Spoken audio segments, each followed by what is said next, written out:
고 유재하 씨의 사랑하기 때문에 라는 노래가 있습니다. 많은 분들이 정말 지금까지도 애창하는 그런 노래입니다. 그런데 그 노래의 가사에 보면 이런 내용이 있어요.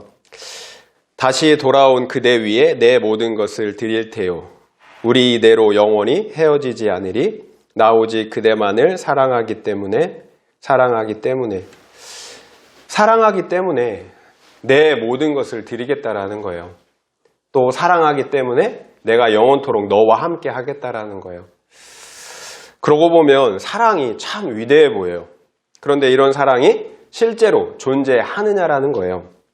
세상의 사랑을 보면 다 조건적이에요. 너 없으면 죽겠다고 하지만 외모, 능력, 건강 등 그 조건이 사라지게 되면 그 요란했던 사랑도 함께 사라진다는 거예요. 결국 우리는 진정한 사랑이 이 세상에 존재하지 않기 때문에 그 사랑에 대해 더 열광하고 집착하는지도 모르겠어요. 그러나 우리가 이미 알고 있는 것처럼 성경에는 그런 참된 사랑이 있다는 거예요. 바로 하나님의 십자가의 사랑이에요.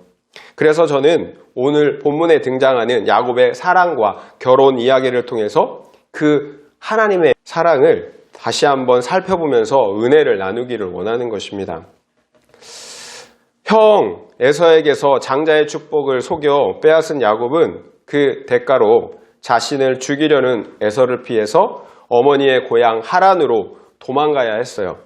지난주에 살펴본 것처럼 야곱은 하란으로 도망가는 도중에 베델에서 하나님을 만나는 체험을 하게 됩니다.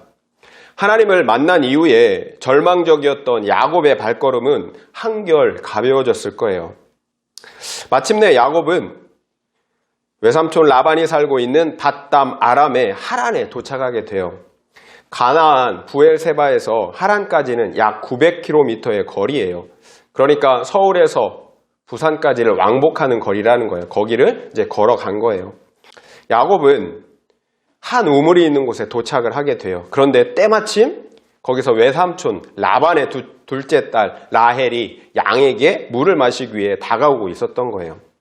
야곱은 라헬이 외삼촌의 딸이라는 것을 알고는 그녀와 입을 맞추고 소리내어 울어요. 그리고 자신이 리브가의 아들이고 그리고 아버지 라반의 조카임을 밝혀요. 오늘날 문화로 보면 처음 만난 성인 남자와 여자가 입 맞춘다라는 것은 어떻게 보면 굉장히 드문 일이죠. 그러나 그 당시 친족 간에는 이런 스킨십을 통해서 인사를 했다고 해요. 그러니까 하나의 문화하고 풍습이라고 볼 수가 있겠죠. 계속 보면 알겠지만 야곱은 라헬을 사랑해요. 그래서 그 첫 만남에서 그렇게 하지 않아도 되는데 좀 오버한 것이 아닌가 그런 생각이 들기도 해요. 물론 제 생각이에요. 라헬은 바로 아버지 라반에게 달려가 조카 야곱이 찾아왔다라는 것을 알려요. 그러자 외삼촌 라반 역시 야곱에게 달려와서 기쁘게 입맞추며 환대해 줍니다. 이렇게 사랑하는 가족을 떠나야 했던 야곱은 외삼촌 라반과 함께 지내게 됩니다. 그리고 이제부터 야곱의 사랑과 결혼 이야기가 이제 본격적으로 시작이 되는 거예요. 15절 말씀, 오늘 본문에서 15절 말씀을 함께 읽도록 하겠습니다. 15절입니다. 시작. 라반이 야곱에게 이르되 내가 비록 내 생질이나 어찌 그저 내 일을 하겠느냐. 내 품삯을 어떻게 할지 내게 말하라. 야곱이 라반과 함께 한 달을 지내는데요. 야곱이 양치는 일을 아주 잘했나 봐요. 외삼촌 라반이 먼저 야곱에게 제안을 해요. 내가 내 조카이지만 무보수로 일할 수는 없다. 너의 품삯을 정하라.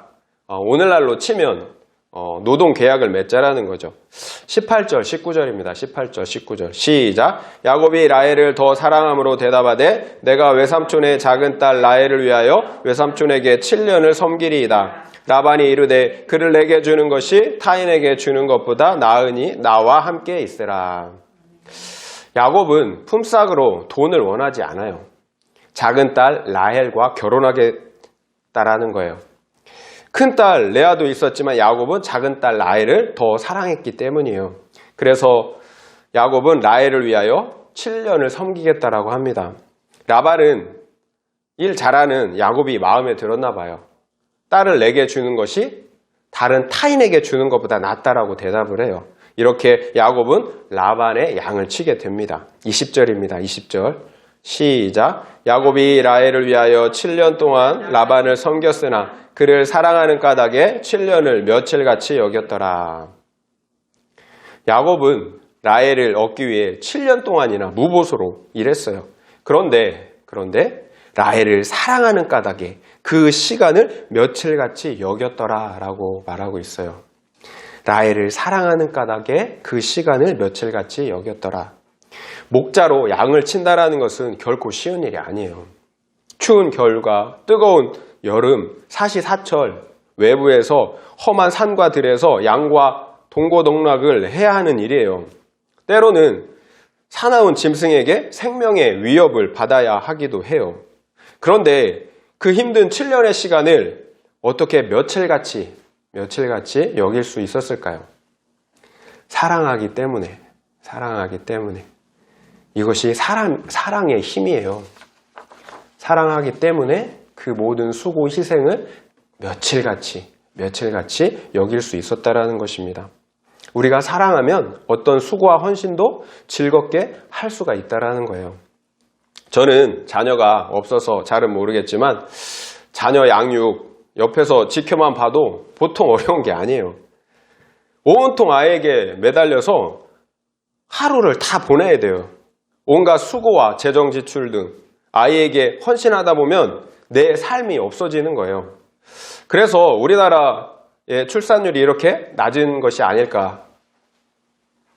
그럼에도 부모님들이 그 힘든 육아를 즐겁게 해내는 이유가 무엇일까요? 자녀에 대한 사랑이죠. 분명 뼈 빠지게 희생하고 수고해야 하지만 그 안에 사랑이 있기 때문에 오히려 기쁨이 있다라는 거예요. 신기하죠? 분명 힘들어야 하는데 오히려 그 안에 기쁨이 있다라는 거예요. 우리의 신앙도 마찬가지인 것 같아요. 우리가 하나님을 사랑하면 모든 게 쉽고 즐거워요. 그러나 우리 안에 하나님에 대한 사랑이 없다면 모든 게 귀찮고 힘들어진다라는 거예요. 그렇다면 우리는 지금 어떤가? 하나님을 사랑하고 있는 것 같습니까? 그래서 예배가 기다려지고 즐겁습니까? 아니면 해야 하니까 또 해왔으니까 하고 계십니까? 사랑하면 함께 하고 싶어져요. 그러니까 야곱이 라헬과 함께 하고 싶어서 그 7년을 그 힘든 양치기 그 일을 무보수로 일했던 거예요. 그래요. 만약 우리가 하나님을 사랑한다면 하나님과 함께하는 시간을 간절히 원할 것이라는 거예요. 그래서 예배나 성경 읽기, 기도하는 시간 등 하나님과 함께하는 그 모든 교제의 시간을 즐거워할 것이라는 것입니다. 우리가 누군가를 사랑한다면 결코 의무감으로 시간을 보내거나 희생하지는 않는다라는 거예요. 자원함과 기쁨으로 희생하고 섬기게 된다라는 것입니다. 그렇다면 하나님께 대한 우리의 마음을 한번 점검해 보면 좋겠어요. 사랑의 동기로 해야 합니다. 그래야 즐겁습니다. 또 그래야 하나님께서도 기쁘시게 받으실 수가 있습니다. 우리가 꼭 생각해야 하는 것이 있어요. 하나님은 우리의 마음을 원하시는 것이지 우리의 물질을 원하시는 것이 아니라는 거예요. 하나님을 사랑한다면 물질이나 그 무엇을 드리려고 하면 안 돼요. 물론 우리의 마음을 담아서 드려야 되겠죠. 그런데 그게 아니라는 거예요. 먼저는 오히려 우리의 마음을 하나님께 드려야 된다는 거예요. 하나님은 우리의 물질보다 우리와 함께하는 시간을 더 원하신다는 거예요. 부모로서 여러분이 자녀들에게 원하는 것은 무엇입니까? 설마 자녀들의 돈을 탐하시는 건 아니시잖아요. 정상적인 부모라면 자녀들에게 보태주지는 못할 망정 자녀의 돈을 탐하는 사람은 없을 거예요. 그 마음의 문제인 거죠. 부족한 인간들조차 부모의 마음이 이런데 하물며 만물의 주인 되신 하나님 아버지께서 우리에게 재물을 원하시겠어요? 하나님 아버지는 우리의 마음 무엇보다 우리와 함께하길 원하신다라는 거예요. 성경을 읽고 그리고 큐티하고 기도하시기를 바라요. 그래서 하나님의 마음을 알아가기를 원해요. 그러므로 친밀한 교제를 나누기를 원하는 것입니다. 사랑은 함께하는 거예요. 함께 시간을 보내는 거예요. 그리고 사랑을 서로 상대방을 기뻐하고 또 즐거워하는 거예요. 하나님은 무엇보다 우리와의 사귐을 원하신다라는 거예요. 그 사귐 안에 참된 기쁨과 참된 생명이 있기 때문에 그래요. 결국 사귐은, 하나님과의 사귐은 우리를 위한 것이라는 거예요. 우리에게 가장 좋은 것을 주시기 원하시는 하나님의 사랑이라는 것을 잊지 말았으면 좋겠어요. 어떤 분이 말씀하신 것처럼 성경 이 전체를 한 단어로 요약하면 사랑이에요. 성경은 온통 하나님께서 우리를 어떻게 사랑하셨는지에 대한 기록이라는 거예요. 특별히 예수 그리스도 안에서 우리를 사랑하신 하나님의 사랑의 이야기라는 거예요. 고린도전서 13장은 우리가 잘 아는 대로 사랑장이에요. 그래서 고린도전서 13장 4절부터 7절까지는 총 15가지 항목을 가지고 사랑이 무엇인지를 정의하고 있어요. 그 사랑의 정의에서 제일 먼저 나오는 것이 사랑은 오래 참고예요. 사랑은 오래 참고. 그리고 가장 마지막에 말씀하시는 건 역시 같은 의미예요. 사랑은 모든 것을 견딘다라는 거예요. 결국 사랑의 핵심은 오래 참고 끝까지 견디는 거예요. 우리는 흔히들 사랑이라고 하면 감정적인 것, 좋아 죽는 것으로만 생각하는데요. 그게 전부가 아니라는 거예요. 오히려 사랑의 핵심은 오래 참는 것, 모든 것을 견디는 거예요.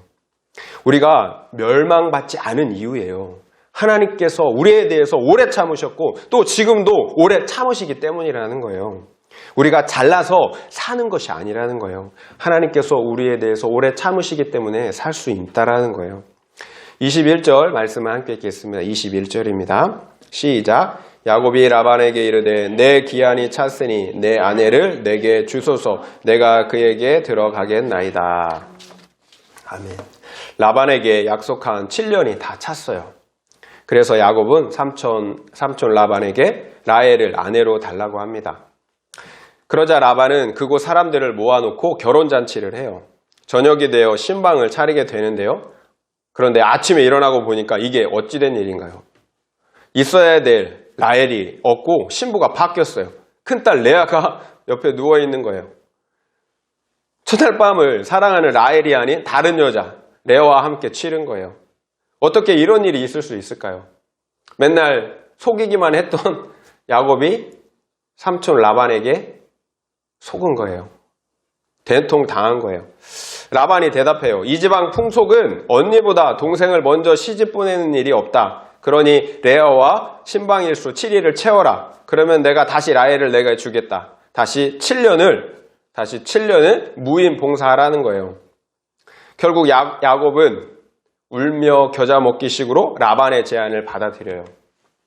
30절입니다. 30절 읽어보겠습니다. 시작. 야곱이 또한 라헬에게로 들어갔고 그가 레아보다 라헬을 더 사랑하여 다시 7년 동안 라반을 섬겼더라. 아멘. 야곱이 라헬을 얻기 위해 또 7년을 희생합니다. 그러니까 라헬을 얻기 위해 총 14년을 인내하고 희생한 거예요. 여러분, 총각들 결혼하려면 인내해야 돼요. 계속 말씀드리지만 야곱이 라반의 속임수에도 그리고 또다시 7년을 수고했어야 함에도 인내하고 견딜 수 있었던 것은 사랑했기 때문에 그런 거예요. 야곱이 라헬을 사랑했기 때문에 그 시간을 인내할 수 있었다라는 거예요. 오래 참을 수 있었다라는 거예요. 사랑했기 때문에 가능하다라는 거예요. 그렇다면 태초부터 하나님께서 우리 인류에 대해서 오래 참으신 역사는 대체 어느 정도일까요? 그 긴 역사는 도통 가늠할 수가 없어요. 인간의 창조로부터 성경은 온통 인간의 반역과 하나님의 오래 참으심으로 가득 채워져 있어요. 하나님은 당장이라도 반역한 인간들을 싹 쓸어버릴 것처럼 진노 가운데 말씀하셨지만 매번 참으시고 또 참으셨다라는 거예요. 하나님은 수많은 선지자들을 보내셔서 인간의 죄와 반역을 고발하시고 또 회개하고 돌이킬 것을 말씀하셨다라는 거예요. 그러나 인류와 이스라엘 백성들은 하나님께서 보내신 그 선지자들을 수없이 박해하고 죽였어요. 하나님의 말씀을 받아들이지 않았다라는 거죠. 그러면 하나님께서 우리를 포기하셨나요? 아니에요. 그럼에도 하나님은 우리 인류를 끝까지 포기하지 않으셨다라는 거예요. 요한일서 4장 9절부터 10절 말씀을 제가 여러분에게 읽어드리겠습니다. 하나님의 사랑이 우리에게 이렇게 나타난 바 되었으니 하나님이 자기의 독생자를 세상에 보내심은 그로 말미암아 우리를 살리려 하심이라. 사랑은 여기 있으니 우리가 하나님을 사랑한 것이 아니요 하나님이 우리를 사랑하사 우리 죄를 속하기 위하여 화목제물로 그 아들을 보내셨습니다. 하나님의 사랑이 우리에게 이렇게 나타난 바 되었대요. 반역하고 대적하는 우리에게 하나님의 사랑이 이렇게 나타난 바 되었다라는 거예요. 하나님이 자기의 독생자를 세상에 보내셨어요. 우리를 살리시기 위해서. 사랑은 여기에 있어요. 우리가 하나님을 사랑한 것이 아니라 하나님이 우리를 사랑한 거예요. 우리 죄를 용서하시기 위해서, 그래서 우리를 살리시기 위해서 화목제물로 그 아들을 보내셨다라는 거예요. 이것이 하나님의 사랑이라는 거예요. 자신을 반역하고 대적하는 그 인간들을 살리시기 위해서 자신의 아들을 제물로 화목제물로 보내셨다라는 거예요. 내가 뭐라고 나를 살리시기 위해서 하나밖에 없는 아들을 희생하셨을까요? 우리는 우리 자녀들을 대체 무엇을 위해 드릴 수가 있을까요? 우리는 우리 자녀들이 병져 누워있으면 마음이 너무나 찢어질 때도 아파요. 그래서 내가 대신 아파줄 수만 있다면 그렇게 하고 싶은 심정이에요. 그런데 그 금쪽 같은 자녀를 대체 무엇을 위해서 또 누구를 위해서 희생 제물로 드릴 수 있겠느냐라는 거예요. 그런데 하나님께서는 우리를 위해서 그렇게 하셨다라는 거예요. 우리를 위해서 자신의 아들을 희생 제물로 드리셨다라는 거예요. 대체 내가 뭐라고 나를 위해 하나님의 아들이 죽어주셨을까요? 우리가 착한 것도 아니잖아요. 우리는 하나님을 끊임없이 부인하고 배반해 왔어요. 하나님께서 이런 나를 왜 사랑해 주실까요?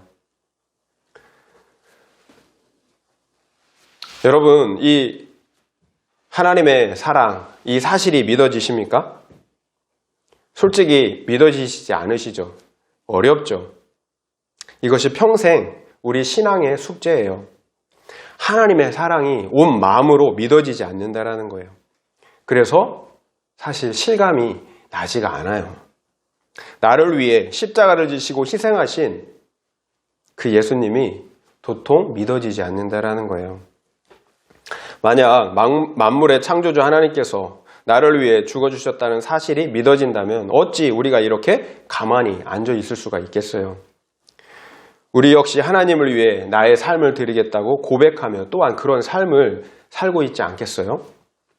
나를 보면 도무지 그럴 자격과 가치가 없는 사람인데 정말 그런 사랑을 받았다면 우리 가슴이 아마 터져버릴 거예요. 결국 우리에게 무엇보다 필요한 것은 그 십자가의 사랑, 그 하나님의 사랑을 온전히 믿고 받아들이는 것이라는 거예요. 다른 사람이 아니라 나를 위해, 오롯이 나를 위해 십자가를 지신 그 주님을 내가 만나야 한다라는 거예요. 그 사랑을 다른 사람의 이야기를 통해서 들어서는 안 된다라는 거예요. 내가 십자가의 주님을 친히 만나고 그 사랑을 직접 경험해야 한다라는 거예요. 그러면 구체적으로 우리가 어떻게 해야 할까요? 잠언 말씀 8장 17절 말씀이에요. 나를 사랑하는 자들이 나의 사랑을 입으며 나를 간절히 찾는 자가 나를 만날 것이라고 하셨어요. 나를 사랑하는 자들이 나의 사랑을 입으며 나를 간절히 찾는 자들이 나를 만날 것이다. 하나님께서 자신을 주시기까지 우리를 사랑하셨다면 우리 역시 그 하나님의 사랑에 반응해야 한다는 것입니다. 나를 사랑하는 자들이 나의 사랑을 입으며 나를 간절히 찾는 자들이 나를 만날 것이니라. 기도하고 또 성경을 읽기를 권면을 드려요. 하나님을 알지 못하는데 어떻게 그 하나님을 올바르게 믿고 사랑할 수가 있겠습니까? 그래서 권면하기는 성경을 읽기를 권면을 드립니다. 그렇다면 도무지 이해할 수 없는 그 십자가의 사랑을 믿을 수 있는 증거는 과연 무엇일까요? 믿고 싶어요. 그런데 그 증거는 무엇이냐라는 거예요. 먼저는 하나님의 말씀, 성경의 증거예요. 그리고 둘째는 하나님의 영, 성령님의 증거예요. 그리고 세 번째는 하나님의 사랑을 받고 변화된 사람들이 그 증거라는 거예요. 먼저 성경 말씀은 분명하게 십자가의 사랑을 증거하고 있어요. 성경은 하나님께서 1500년 이상 수많은 당신의 종 선지자들을 통해서 기록한 하나님의 말씀이에요.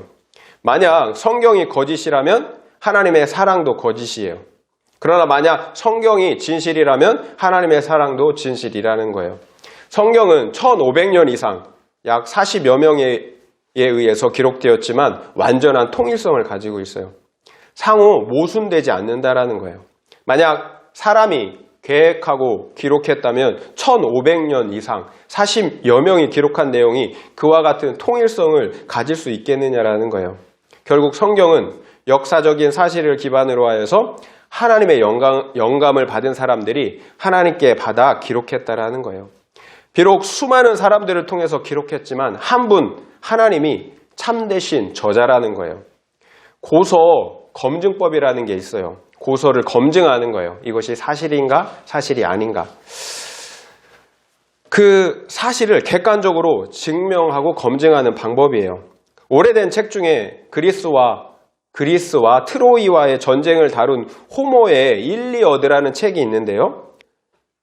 고서 검증법으로 분석해 봤을 때 이 책이 가장 신뢰도가 높대요. 호모의 일리어드. 그런데 성경은 이 호모의 일리어드보다 비교할 수 없을 정도로 더욱 높은 신뢰도를 가지고 있다는 거예요. 고서 검증법으로 검증해 봤을 때, 분석해 봤을 때. 예를 들어서 일리어드는 그 복사본의 수가 643개에 지나지 않아요. 그런데 신약성경은 그 수가 무려 24,643개에 이른다라는 거예요. 그리고 그 복사본 간의 오류가 일리어드는 5%예요. 그런데 신약성경은 그 오류가 0.5%, 10분의 1밖에 되지 않는다라는 거예요.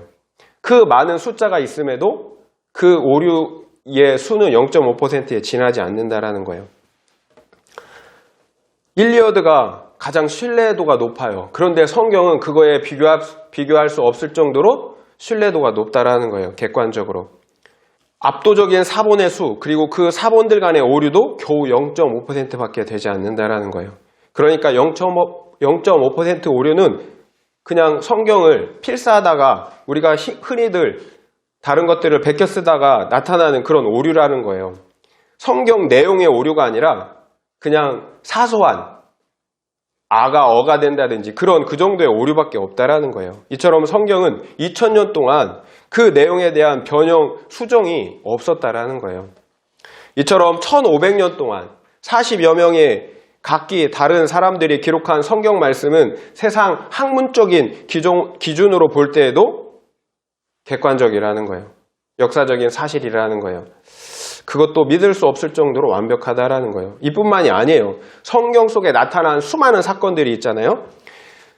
지금까지 발견된 고고학적 증거들을 봤을 때 어떤 역사적 기록물보다 더욱 정확하다라는 것이 증명되었다라는 거예요. 그래요. 성경은 그렇게 객관적인, 세상의 기준으로도 객관적인 사실이라는 거예요. 하나님의 말씀, 그 하나님의 말씀이 우리에게 증명하고 있어요. 하나님이 우리를 그와 같이 사랑하였다라고. 앞서 말씀드렸듯이 성경을 우리가 읽어야 하는 이유예요. 조혜련 씨 어머니가 지금 나이가 80이래요. 그런데 이분이 예수를 믿은 지 3년 됐대요. 그런데 성경을 무려 27독을 했다라는 거예요. 놀랍지 않아요? 80세의 할머니가 27독을 했다라는 거예요. 하나님의 말씀을 한 번도 읽지 않고 하나님의 사랑을 우리가 검증할 수가 없죠. 어떻게 믿고 그 사랑을 받아들일 수가 있겠어요? 우리가 어떤 분의 이야기를 들어도 우리가 성경을 읽지 않으면 분별이 안 되는 거예요. 그리고 그것을 알고 믿을 수가 없다라는 거예요. 그래서 여러분에게 계속해서 권면드리는 것은 최소한 성경을 한 번 정도는 읽어봐야 되지 않을까요? 그리고 하나님의 사랑에 대한 빼도 박도 못할 두 번째 증거는 하나님께서 우리 안에 부어주신 성령의 실제예요. 우리가 회개하고 십자가의 사랑을 믿을 때 하나님께서 자기 자신의 영, 그 성령을 우리 안에 부어주신다는 거예요. 그런데 그 성령이 그 하나님의 사랑을 증거한다는 거예요. 그래요. 우리 안에 계신 성령께서 십자가의 사랑을 흔들릴 수 없는 진리로 믿고 확신할 수 있게 해주신다는 거예요. 성령을 받은 사람들은 도무지 그 십자가의 사랑을 부인할 수가 없다라는 거예요. 그래요. 성령이 아니고서는 누구든지 예수를 주라고 시인할 수가 없다라는 거예요. 우리가 믿는 것이 아니라 성령의 역사를 통해 믿을 수 있게 해 주셨기 때문에 믿는다라는 거예요. 그래서 우리는 그 믿음을 달라고 기도할 수 있어야 된다라는 거예요. 왜냐하면 믿음은 하나님의 선물이기 때문에 그래요. 로마서 5장 5절 말씀을 여러분에게 읽어드리겠습니다. 소망이 우리를 부끄럽게 하지 아니함은 우리에게 주신 성령으로 말미암아 하나님의 사랑이 우리 마음에 부은 바 됨이니. 아멘. 이 땅에서는 시험과 환난과 고난의 삶이 떠나지 않고 영원히 지속될 거예요. 그럼에도 우리가 가진 소망이 부끄럽지 않고 확신할 수 있는 이유가 있어요. 바로 하나님께서 우리에게 주신 성령이 있기 때문이에요. 성령으로 말미암아 하나님의 사랑이 우리 마음에 부어진 바 되었기 때문에 그렇다라는 거예요.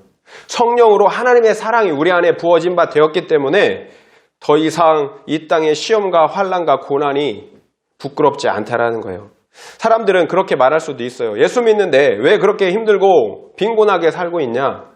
그러나 우리가 가진 그 소망은 결코 부끄럽지 않다라는 거예요. 왜냐하면 우리에게 주신 성령으로 말미암아 예수에 대한 믿음과 하나님의 사랑이 우리의 마음에 한량없이 부어지기 때문에 그렇다라는 거예요. 성령으로 말미암아 부어주신 그 사랑 안에는 결코 두려움이 없어요. 온전한 사랑이 두려움을 내어 쫓기 때문이에요. 그래요. 우리에게 주신 성령을 통하여 하나님의 사랑이 부어지는 거예요. 이를 통해 우리는 하나님의 사랑을 믿고 또 기뻐할 수가 있다는 것입니다. 성령을 통하여서 실제로 경험되어지는 사랑이 바로 하나님의 사랑을 증거한다는 거예요. 하나님의 영이 하나님의 사랑을 우리에게 증거한다는 것입니다. 하나님의 사랑에 대한 세 번째 증거는 하나님의 사랑을 받고 변화된 사람들이에요. 예수님이 붙잡히던 밤에 모든 제자들은 예수님을 버리고 도망갔어요. 그런 겁쟁이들이 예수님의 부활을 목격하고 그러니까 하나님의 사랑을 경험하고는 완전히 다른 사람들이 되었다라는 거예요. 그래요. 예수의 제자들은 그 십자가의 사랑을 전하기 위해 굶주리고 매맞고 환난을 자초하다가 마침내는 참수와 십자가형과 같은 순교의 죽음을 두려워하지 않았다라는 거예요. 예수를 버리고 도망갔던 겁쟁이들이 어떻게 그렇게 하루아침에 변화될 수 있느냐라는 거예요. 제자들만이 아니에요. 초대 교회로부터 지금까지 십자가의 사랑을 경험한 사람들은 모두 12 제자들과 같이 순교의 삶을 자원하여 살았다라는 거예요. 십자가 복음을 전하기 위하여 환난과 박해와 순교까지도 기꺼이 받아들였다라는 것입니다. 이렇게 극적으로 변화된 사람들이야말로 하나님의 사랑의 증인이고 또 증거라는 것입니다. 만약 하나님의 사랑을 경험하지 못했다면 어떻게 그와 같이 수많은 사람들이 목숨을 걸고 십자가의 복음을 전할 수 있었을까요? 불가능한 일이에요. 그래요. 전 세계에서 그 십자가의 사랑이 전파된 것, 그리고 우리 한국 땅에도 전파된 것은 그 사랑을 경험한 사람들이 있었기 때문이라는 거예요. 그분들이 복음을 전하기 위해 헐벗고 매맞고 희생하고 순교했기 때문이라는 것입니다. 이처럼 하나님의 사랑을 경험한 사람들, 변화된 사람들은 하나님의 사랑에 대한 실제가 있어요. 그래서 이분들의 삶이 하나님의 사랑에 대한 실제적인 증거가 된다는 것입니다. 물론 믿는다고 하면서도 전혀 하나님의 사랑이 나타나지 않는 사람들도 많이 있어요. 그래서 교회가 욕을 먹는 것이에요. 그러나 성경은 교회 내에, 교회 안에 알곡과 가라지가 있다라고 분명하게 말씀하고 계신다라는 거예요. 그러니까 진짜와 가짜가 섞여 있다라는 거예요. 이 땅을 사는 동안에는. 그래서 추수할 때 알곡과 가라지를 갈라내듯이 마지막 심판날에 의인과 악인을 믿는 자와 믿지 않는 자를 구분하신다라는 것입니다. 그렇다면 우리는 과연 하나님의 사랑을 받은 사람인지, 그래서 그 사랑을 증거하는 증인으로 살아가고 있는지 한번 고민해 봐야 할 것 같습니다. 이렇게 우리는 하나님의 사랑에 대해 수많은 증거들을 가지고 있어요. 무엇보다 하나님의 말씀이 그 하나님의 사랑을 증거하고 있다는 거예요. 그리고 우리 안에 계신 성령님께서 그 사실을 확증하고 보증해 주신다는 것입니다. 그리고 그 사랑을 믿고 변화된 사람들이 그 사랑을 증거하고 있다는 것입니다. 사랑의 크기와 진실성은 그 희생에 있어요. 말에 있지 않다라는 거예요. 바로 희생의 크기에 그 사랑의 진실성이 있다라는 거예요. 하나님은 우리를 말과 혀로만 사랑하지 않으셨어요. 말과 혀로만 사랑하지 않으시고 독자, 하나밖에 없는 독자 예수 그리스도를 희생하시기까지 우리를 사랑하셨다라는 것입니다. 그러므로 자신의 사랑을 확증하셨다라는 거예요. 어제가 바로 하나님의 독생자 예수 그리스도께서 육신을 입고 오신 날을 기념하는 성탄절이었어요. 물론 12월 25일은 예수님께서 탄생하신 정확한 날짜는 아니에요. 예수님이 탄생한 날짜는 아무도 몰라요. 다만 우리 교회는 1년 중에 한 날을 정해서 하나님께서 우리를 어떻게 사랑하셨는지를 기억하고 기념하는 거예요. 하나님의 아들이 희생 제물이 되시기 위해 태어나셨어요. 그런데 수많은 사람들은 그 의미도 모른 채 흥청망청 놀면서 기쁜 날이라고 즐기고 있다는 거죠.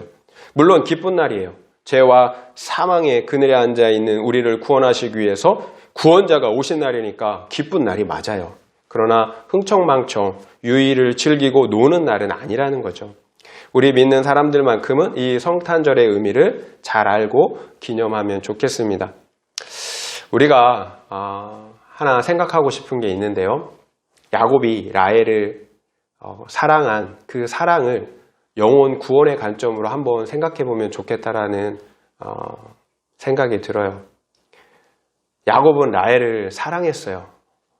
그래서 라헬을 얻기 위해서 기쁨으로 14년 동안을 오래 참았다라는 거예요. 수고하고 참는 희생을 통해서 마침내 라헬을 얻었다라는 거예요. 우리가 다른 영혼을 구원하기 위해서 과연 이런 사랑을 가지고 있는가? 오래 참는 사랑을 가지고 있는가? 한번 생각해 보면 좋겠습니다. 사랑이 있으면 기쁨이 있어요. 그래서 그 영혼을 위해서 수고하고 헌신하고 오래 참게 된다라는 거죠. 하나님은 우리를 사랑하셨어요. 오래 참으셨어요. 십자가를 지시기까지, 아들을 주시기까지 우리에 대해서 오래 참으시고 사랑하셨다라는 거예요. 그리고 우리를 구원해 내셨다라는 거죠. 하나님께서 우리를 향한 그런 오래 참음의 사랑을 우리에게 베풀어 주셨고 우리는 그 사랑을 받았어요. 우리 역시 그 오래 참는 사랑을 다른 영혼을 위해서 할 수 있어야 된다라는 거죠.